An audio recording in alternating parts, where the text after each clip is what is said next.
अस्सलामुअलैकुम viewers, welcome to all of you on my YouTube channel Crick Chat. मैं उम्मीद करता हूँ आप सब खैरियत से होंगे। व्यूवर्स, जैसा कि आप जानते हैं कि आज खेला जाना था final India versus New Zealand Dubai में, और इंडिया ने एक दफ़ा फिर जो है टाइटल अपने नाम किया और चैंपियन ट्रॉफी भी जीत ली। 6 महीने के कम वक्त में इंडिया ने दो बड़े टाइटल अपने नाम किए। पहले 2024 जून में वेस्ट इंडीज़ में T20 वर्ल्ड कप जीता, और अब चैंपियन ट्रॉफी उन्होंने अपने नाम की और फैबुलस क्रिकेट खेली। और जिसे कहते हैं ना कि टीम एफर्ट थी कि सारे के सारे लड़कों ने ज़बरदस्त परफॉर्म करके दिया। बैटर्स ने, बॉलर्स ने, हर एक ने अपना अपना हिस्सा डाला। जहां जहां जिसको जिसकी ज़रूरत पेश आई, इंडिया के प्लेयर्स ने रन्स करके दिए। KL राहुल, विराट कोहली, रोहित शर्मा आज एक्सीलेंट रहे।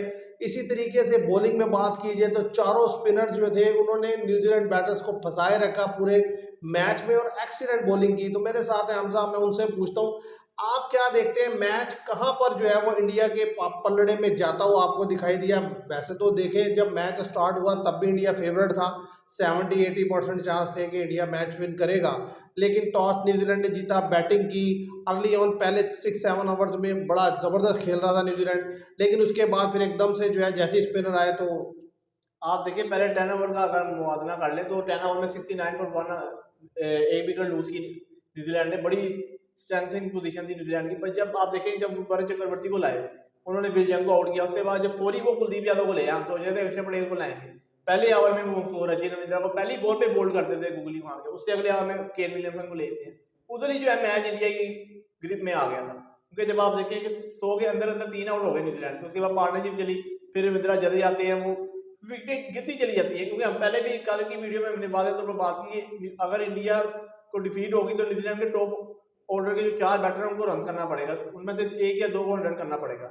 आप देखिए रविंद्रा को और विलियमसन को, वो दोनों पहले 2 ओवर में ले लेते हैं कुलदीप यादव, विलियम पहले आउट हो जाते हैं। 3 उनके टॉप ऑर्डर गए, डैरेन मिचेल, वो इतना पजल दिखाई दिए कि उनसे ना सिंगल हो रही थी स्पिनर को और ना वो शॉट खेल पा रहे थे। असल में ये भी तो था ना कि मतलब मैं मुझे लगता है बहुत ज्यादा डिफेंसिव मोड में चला गया न्यूजीलैंड। जब 3 विकेट हाँ उसके जी, ऊपर नीचे गिरी तो आप देखें 10 ओवर में 69 था, फिर 20 ओवर में जाकर जो है न्यूजीलैंड 100 करता है, यानी कि जस्ट 31 रन ऐड करता है। और फिर यही नहीं, फिर अगले 10 ओवर में फिर जस्ट 35 रन ऐड करता है। तो वो जो डिफेंसिव मोड था ना, उसमें नो डाउट इंडियन स्पिनर ने बहुत अच्छी बॉलिंग की, लेकिन असल चीज ये था कि किसी ने भी उनके अगेंस्ट चार्ज करने की कोशिश नहीं की, निकल के हिट करने की कोशिश नहीं की। टॉम लैथम भी क्रीज में खड़े खड़े खेलते रहे। डैरल मिचेल जो कि जाने जाते हैं अपने फील्ड यूज करने के लिए, वो भी अपने फील्ड यूज नहीं कर सके। आप देखेंगे सबसे पहली बात तो ये है, आपने सही बताया कि जब 3 विकेट डाउन हो गई, जब भी वो उन्होंने सोचा, उन्होंने स्ट्रेटेजी बनाई कि यार अब रोक रहे हैं, हमारे पास नीचे आने वाले बैटर जो है वो स्पिनर पे स्ट्रगल करते हैं। इसलिए आप देखिए टॉम लैथम और डैरेन मिचेल काफी देर क्रीज पे रहे, वो सीधे बैट से सिंगल लेने की कोशिश कर रहे थे। उनको पता अगर हमने तो शॉट खेली तो विकेट गिर गई तो हमारे से 200 भी नहीं होगा। तो ये जब टीम को पता है हमारी बैटिंग डेप्थ इतनी नहीं है, तो फिर वो टीम जो है ना वो पतल का शिकार हो जाती है। नहीं उसमें, लेकिन मेरा ख्याल है कुछ टू मच डिफेंसिव हो गए ना। मतलब देखे ना, आखिरी तक देखे मिचेल सैंथनर खेल रहे हैं, ब्रेसवेल एंड तक चले गए हैं, लेकिन असल चीज क्या हो गई कि जब आपने उस फेज में रन्स बना के नहीं दिया। और असल चीज डैरन मिचेल की इनिंग्स मुझे बड़ी शॉकिंग इनिंग्स लगी कि आप देखें, आप 46 ओवर तक जाते हैं, बैटिंग करते हाँ हैं, जी, और आप 100 गेंदे खेलते हैं और जस्ट 63 रन बनाते हैं। और वो कोई और बाउंड्री भी नहीं आप सिर्फ एक बाउंड्री उन्होंने स्पिनर को लगाई है, हाँ जी, ठीक है, जो अक्षर पटेल को उन्होंने स्वीप शॉट मारा था। उसके अलावा ना वो प्रॉपर किसी को शॉट खेल सके, कोई स्ट्रेट शॉट तो निकल के उन्होंने क्रीज यूज ही नहीं की। और दूसरी तरफ ज़ाहिर है हमें तारीफ करनी होगी रोहित शर्मा की, जिस तरीके की उन्होंने इनिंग्स खेली और जिस तरीके की उनकी कैप्टनसी थी। उन्होंने कहीं भी जो न्यूजीलैंड बैटर है ना, उन्हें सेटल डाउन नहीं होने दिया। ऐसे यानी ही कि है। वो कभी वो हर दफ़ा जो है वो जो बात भी कर रहे थे, I think Sunil Gavaskar commentary में बैठे बात कर रहे थे कि एक दफ़ा तो उन्होंने, यानी कि एक एंड से तो बॉलर वो लगा के रखा जिसने इंडिया न्यूजीलैंडर को तंग किया। या तो एक एंड से वरुण चक्रवर्ती गेंद करते रहे, या फिर एक एंड से वो गेंद करते रहे कुलदीप। यानी कि दोनों को इन टैंडम बॉलिंग नहीं कराई कि एक एंड से दोनों कर रहे हो ताकि जल्दी ओवर चेना खत्म हो जाए। और ना ही इतना यानी कि अलाउ किया कि दोनों एंड से जडेजा और अक्षर पटेल गेंद करने लग जाए और वो जो है वो उनको रन कर सकते वो हैं या बदल बदल के रहा ऐसे था। ही डैरेन है। मिचेल जो है उसी में परेशान था कि मैं किसके खिलाफ हिट करूं, क्योंकि अगर तो वो कंसिस्टेंट मिसाल में जडेजा लगे रहते तो शायद वो हिट करने की कोशिश भी करते। अब जडेजा उनके सामने 2 ओवर आते थे तो अगले 2 ओवर वो वरुण चक्रवर्ती को फेस करते थे, तो वो डबल लेकिन माइंड। अच्छा, वरुण चक्रवर्ती को तो मैं सीधी सी बात कहूंगा कि कोई भी इनका बैटर जो है ना वरुण चक्रवर्ती को पिक ही नहीं कर सका। नहीं नहीं, ठीक है, इन्होंने खेला जरूर है, लेकिन जो भी बैट्समैन आया उसके अगेंस्ट पता वाजे चल रहा तौर था। पे पता चल रहा था कि वो उसको रीड नहीं कर पा रहे। जो थोड़ा बैकफुट पे खेलता रहा, थोड़ा बहुत खेलता रहा, मिस हुआ तो एलबी हो गया, बोल्ड हो गया।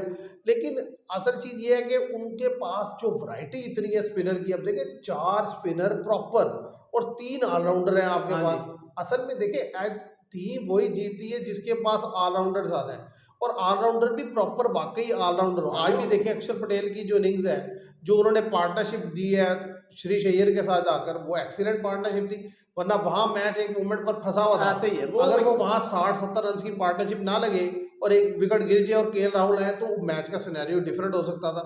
लेकिन वो जो क्या कहते हैं, जो बैटिंग की है ना अक्षर पटेल ने, वहां पे बनाया तो उन्होंने 28 रन है, हाँ जी। लेकिन उनके साथ 50 बोले थे।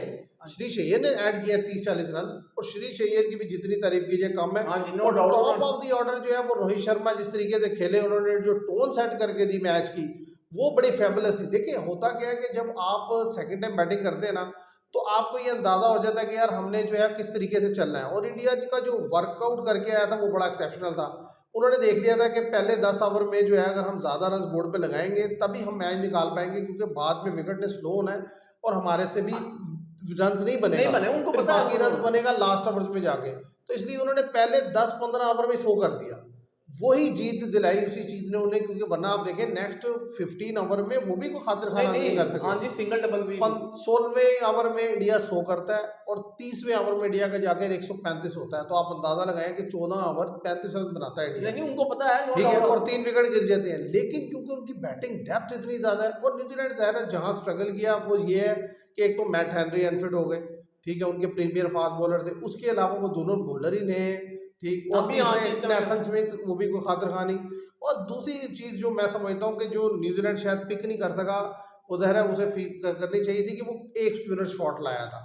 उसके बाद भी तीसरा प्रीमियर स्पिनर होना चाहिए था, कि चाहे वो एस्ट्रोडी होते या जो भी होते, लेकिन उनके पास भी तीसरा स्पिनर होता तो आज वो नेथन स्मिथ की जगह उसे खिला सकते थे। हाँ जी, क्योंकि वो एरिया जो है ना, वो फिर न्यूजीलैंड को मजीद स्ट्रेंथन करता। हाँ जी, अदरवाइज मैच और फाइट होती है मैच में। न्यूजीलैंड ने अच्छी क्रिकेट खेली, नो लेकिन डाउट। इंडिया जो है वो डिजर्व करता था विन, क्योंकि उन्होंने ज़ाहिर है उनके जो सारे बॉक्सेस थे वो टिक थे। हाँ जी, उन्होंने हर मैच में हर टीम को इधर आने वाली, ऑस्ट्रेलिया आई, न्यूजीलैंड आई, यही टीमें आई बस।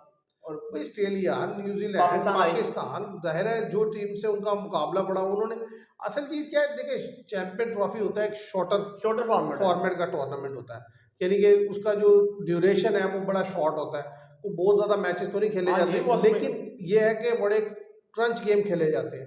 अब उसमें ये है कि उनकी स्ट्रैटेजी, उनकी प्लानिंग बहुत ज़बरदस्त थी। और फिर सबसे बड़ी बात ये है कि देखिए एक टीम के सारे लड़के रन कर रहे हैं, और न्यूजीलैंड का जिस तरीके से हमने पहले भी हाँ बात जी, की कि कि उनका जो नीचे के प्लेयर है ना वो लूज है। अब उनमें देखे टॉम लैथम आज फिर जिस तरीके से फ्लॉप हाँ हुए जी, वो, ब्रेसवेल ने फिर भी बेहतर खेला।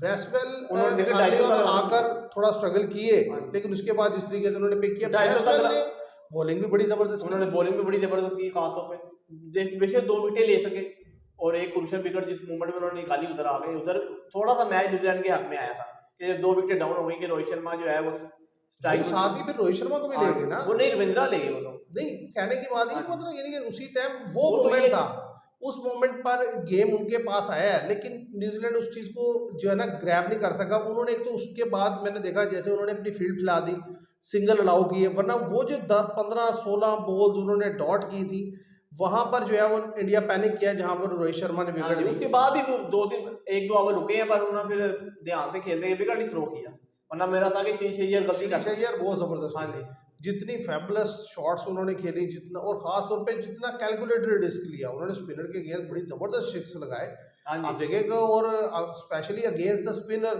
यानी कि टर्न बॉल, यानी कि लेफ्ट आर्म के अगेंस्ट जाकर उन्होंने जो शॉट्स खेले हैं, तो इसलिए देखा जाए तो आप किसी भी शोबे में उनको ये नहीं कह सकते कि इंडिया डाउन था, ठीक हाँ है। जी, आज के मैच में तो इंडिया के यानी कि फास्ट बॉलिंग जो हमने पॉइंट आउट किया था कि इंडिया का वीक लिंक था, और उसमें आज देख भी लेंगे 12 ओवर में तकरीबन 105 हाँ रन जी, बने, शामी बड़े ठीक है। कॉस्टली रहे। और लेकिन वो बात यह है कि वो जो स्पिनर है ना वो सारी कमी पूरी कर देते हैं ना, वो इतने ज़बरदस्त उन्होंने बॉल करते हैं, फिर बैटिंग डेप्थ होने की वजह से ये रन्स को इतना रन्स लगता नहीं उनके हाँ सामने, जी, 250 260 रन इतना वो ज़्यादा प्रॉब्लम करता नहीं, क्योंकि जो नीचे आने वाले प्लेयर है ना वो कोई ये नहीं है कि मतलब वो रोकेंगे, वो शॉट्स खेलते हैं। शॉट खेलते हैं वो। और अक्षर पटेल जो एक अलहदा मतलब अपॉर्चुनिटी देते हैं ना उनकी टीम को कि वो ऊपर आकर जिस तरीके से खेलते हैं। और आप देखेंगे इंडिया मुसलसल, अब जिस तरह आप ही कह रहे थे कि तीसरा जो फाइनल खेला चैंपियन हाँ ट्रॉफी जी, का, तो तो आप देख लें सन 2013 से लेकर या इवन 2011 से उठा लें आप, हाँ जी 2011 से लेकर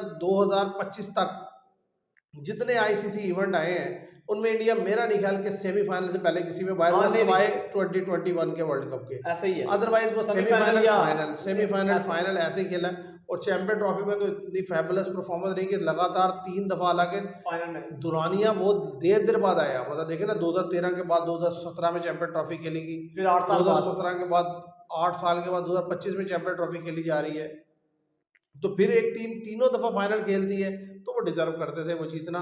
और जाहिर है जिस तरीके की उन्होंने हाँ क्रिकेट जी खेली वो फैबुलस थी। और बात ये होती है टीम का होता ही है कि किसी एक पर रिलाई ना करे। हाँ अब ये देखे ना ऐसे आज ही है कोहली नहीं चले, हाँ जी ठीक है, रोहित शर्मा ने रन कर दिया, श्री अय्यर ने रन कर ऐसे दिया, ही मैं और जो नीचे आकर जो केएल राहुल ने कैमियोज दिए हैं वो भी एक्सीलेंट थे। आप देखिए ऑस्ट्रेलिया वाले मैच में भी क्रंच मोमेंट हाँ पर जी 40, 40 रन बनाए आज फिर 40 के और राउंड, वो अटैक करते हैं आगे बॉलर पे उन्होंने मतलब बहुत सेंसिबल खेलते हैं। मतलब ये नहीं कि आप ये भी नहीं कह सकते उन्हें कि बिल्कुल कोई लापरवाही से खेलते हैं। नहीं मतलब नहीं देखें इसी को तो कहते हैं कि एक्सीलेंट टीम सिलेक्शन। आप देखें ना, हालांकि ऋषभ पंत बैठे हुए हैं लेकिन उनको नहीं पिक किया, इसलिए नहीं पिक किया राहुल भाई कि राहुल जो है ना वो उस जगह पर आकर जो है बड़ा सेंसिबल खेलते हाँ हैं। राहुल ऋषभ पंत का ये है अग्रेसिव कि खेलते वो हैं अगर खेलेंगे तो आएंगे 2 शॉट शॉट मारे आउट होकर चले अग्रेसिव जाएंगे। खेलते हैं वो आप देखिए ये दोनों मैच जो राहुल ने निकाले हैं मतलब कितना सेंसिबल खेले हैं। रना बॉल जाते जाते हैं, जैसे ही बॉल लूज मिलता है हिट हिट लगाते हैं और 6। और क्वालिटी ये है कि फीट बड़े जबरदस्त यूज करते हैं। हाँ जी और ऋषभ पंत का ये है कि वो इन विकेटों पे जरा मारते तो है स्पिनर को पर वो बहुत ज्यादा अग्रेसिव खेलते हैं उनकी ये विकेट ऐसी नहीं है कि आप अटैक करें, इधर आपको रोकना पड़ता है। तो इसलिए उन्होंने केएल राहुल को हम तो पहले कह प्लेइंग 11 का हिस्सा है और उन्होंने परमानेंट पार्ट बना दिया इनको खासतौर पे टेस्ट के लिए ऋषभ पंत और नो डाउट जो है ओडीआई ये इंडिया के पास इंडिया ने एक दफा फिर प्रूव किया कि भाई वो किसी एक प्लेयर पर रिलाई नहीं करते। आप देखें जसप्रीत बुमराह टीम का हिस्सा नहीं हाँ थे जी लेकिन इवन देन उन्हें कोई फर्क नहीं पड़ा, उन्होंने बड़ा इजीली विन किए मैचेस। ठीक है, ये थोड़ा सा मैच थोड़ा फंसा, अदरवाइज ये भी इजी विन किया। तो हाँ जी मतलब इधर भी दो वो तीन अपने आप को सिचुएशन के मुताबिक ढाल लेते हैं। आप देखें अर्शदीप सिंह को उन्होंने पूरा टूर्नामेंट ही नहीं खिलाया लेकिन इवन देन उन्होंने चीज़ें मैनेज की है। तो क्वालिटी साइड होती वही है जिसे एक प्लेयर के आने जाने से फर्क ना पड़े। हर्षित राणा को जस्ट 2 मैच खिलाए वरना हम सोच रहे थे कि शायद वरुण चक्रवर्ती को भी ना खिलाएं पर उन्होंने इंक्लूजन ऐसे टाइम पे किया उनका इंक्लूजन के जो टीम्स के लिए खतरा साबित हुआ डेंजरस। नहीं, वरुण चक्रवर्ती तो देखिए उन्होंने लास्ट मोमेंट पे जो डिसीजन लिया, असल में इसे कहते हैं कि गेम पर नजर रखना। देखिए वरुण चक्रवर्ती वो लड़का टीम का हिस्सा ही नहीं था, ठीक है, स्क्वाड जब अर्ली ऑन स्क्वाड अनाउंस हुआ फिर उनके लड़के अनफिट हुए तो उन्होंने देखा यार इसने बड़ी ज़बरदस्त बॉलिंग किया, उन्होंने उसे इन किया और उसे इन करके क्रूशियल मोमेंट पे खिलाया, उस लड़के ने डिलीवर करके दिया। तीनों मैचेस में उसका रोल बड़ा इंपॉर्टेंट हाँ था, जी नो डाउट न्यूजीलैंड के दोनों मैचेस में भी ऑस्ट्रेलिया वाले मैच में भी। एक तो क्रूशियल मोमेंट पे उसने विकेट निकाल के दिए और उसकी वजह से टीमें अंडर प्रेशर रही कि यार अभी इसने फिर आ जाना है, ये फिर तंग करेगा। हाँ जी तो उसकी वजह से वो डबल माइंड रहे, दूसरे के गेंद या तो अटैक करते हुए आउट हुए या पजल हो गए। तो यही बात होती है जो अच्छी टीम सिलेक्शन की, वरना ये भी हो सकता था वो कहते हैं जिस तरह हमारे लोग और नहीं जी बस ठीक है जो अनाउंस कर दिया ऑलरेडी 4 हाँ स्पिनर जी, तो आप अनाउंस किए देखेंगे हुए उन्होंने जेसवाल को बाहर बिठा के इनका इंक्लूजन किया और उसने जीत हाँ जी दिलाई। मतलब आप देखें कि मैं समझता हूँ कि मैन ऑफ द टूर्नामेंट अगर किसी को देना चाहिए तो वो वरुण चक्रवर्ती का हाँ होता है। पर मेरे ठीक ख्याल है, से वो किसी और को देंगे विराट कोहली को टॉप रन स्कोरर या जो मुझे लगता है कि उनको देना बनता है उसकी वजह यह है कि जिस तरीके की उनकी बॉलिंग थी ना, क्योंकि असल चीज़ क्या है कि मैच हर मैच पे उनका इम्पैक्ट है। 3 मैच उन्होंने खेले, तीनों मैचेस में उनका गेम पर इम्पैक्ट रहा है। नहीं नो ठीक है, डाउट और यही किसी लड़के का दायरा मैच विनर होना होता है। 9 विकेट नहीं है और 2 विकेट अगर मैट हेनरी 10 विकेटों के साथ है वो 9 विकेटों के साथ तो असल चीज़ ये होती है कि आप कितना ज़्यादा क्रूशल रोल प्ले करते हैं अपनी टीम के लिए। तो अब एक लड़का इतना ज़बरदस्त है तो जाहिर है डेफिनेटली उसको बनता है। और अब देखें जिस तरीके से इंडिया खेल रहा है, अब मुझे नहीं लगता कि आने वाले किसी भी टूर्नामेंट में उनको हराना जो है वो किसी के लिए इतना आसान होगा, क्योंकि एक तो काफ़ी कंसिस्टेंटली जो टूर्नामेंट्स हो रहे हैं ना वो इन एरियाज़ में हो रहे हैं जहाँ उनका जो स्ट्रॉन्ग जोन है। अब देखिए जो अगला T20 वर्ल्ड कप भी आने वाला है वो भी इंडिया श्रीलंका में खेला जाएगा, तो वो जो विकेट्स कंडीशन है वो सारा कुछ वो उनको फेवर करेगा। तो उसमें इन स्पिन अटैक के थ्रू मैं नहीं समझता किसी हाँ के जी पास और इतनी क्वालिटी स्पिनर है। में वैसे T20 फॉर्मेट में मुंबई से यहाँ से बैटिंग ट्रैक देते हैं और फिर उधर जो नहीं, बैटिंग ट्रैक क्या, वो स्पिनर का ट्रैक देंगे, उनको सूट करता है। देखो वो T20 में भी ये तीनों चारों स्पिनर खिला सकते हाँ हैं। जी पर ये है कि स्पिनर में फिर भी वो उतना टर्न नहीं होगा क्योंकि T20 शॉर्टर फॉर्मेट होता है तो इसलिए उधर ये है कि नहीं वो टर्न तो होता है, देखिए वो अटैक करा देंगे, पहले ओवर से अटैक करा देंगे, जैसे वरुण चक्रवर्ती है। कहने की बात यह है कि इतनी वैरायटी है उनके हाँ पास जी, वो बॉलिंग तो में, जब ठीक है, बुमराह है, सारा कुछ है, फास्ट बॉलिंग है, और फिर सबसे बड़ी बात यह है कि उनके अपने बैटर जितना कंफर्टेबल होते हैं खेलते वक्त, वही टीम उन्हें जीत, वही चीज़ उन्हें जीत दिलाती है। ऐसे ही है। और जब T20 फॉर्मेट की तो वैसे ही टीम नहीं होगी, तिलक वर्मा है, सूर्य कुमार यादव को दे दी कैप्टनसी। तो व्यूअर्स, आज चैंपियन ट्रॉफी का एंड हुआ और जाहिर है इंडिया का, जिस तरीके से हम बात कर रहे थे कि वो डिजर्व करते हैं, जिस तरीके की क्रिकेट उन्होंने खेली, किसी भी मैच में ऐसा नहीं लगा कि यानी कि इंडिया जो है वो डाउन रहेगा और दूसरी टीम जीतेगी। Through out the champion trophy India number 1 side लगती चली गई और नज़र आता रहा कि वो जीतेंगे, और आज भी चांस था कि वो 70-80% चांस था कि वो जीतेंगे, और ऐसा ही हुआ। और दूसरी तरफ न्यूजीलैंड की तारीफ की जाएगी, जिस तरीके से मिचेल सैंटनर ने कैप्टनसी की, जिस जिस तरीके से फाइट किया उन्होंने, लेकिन वो थोड़ा सा शॉर्ट रह गए कुछ एरियाज में गलती करके, खासतौर पे उनके मिडिल ऑर्डर के बैटर, उस जगह पर उनको काम करने की ज़रूरत है, क्योंकि मुसलसल उनके ये एरियाज जो है ना वो वीक जा रहे हैं न्यूजीलैंड के। अगर उनको बड़े मैचेस जीतने हैं तो इन एरियाज को फिलअप करना होगा, तभी जाकर जो है न्यूजीलैंड जो है वो बड़ा इवेंट जीत पाएगा। तो आज के लिए इतना ही, मैं उम्मीद करता हूँ आपको वीडियो पसंद आएगी। Thank you very much.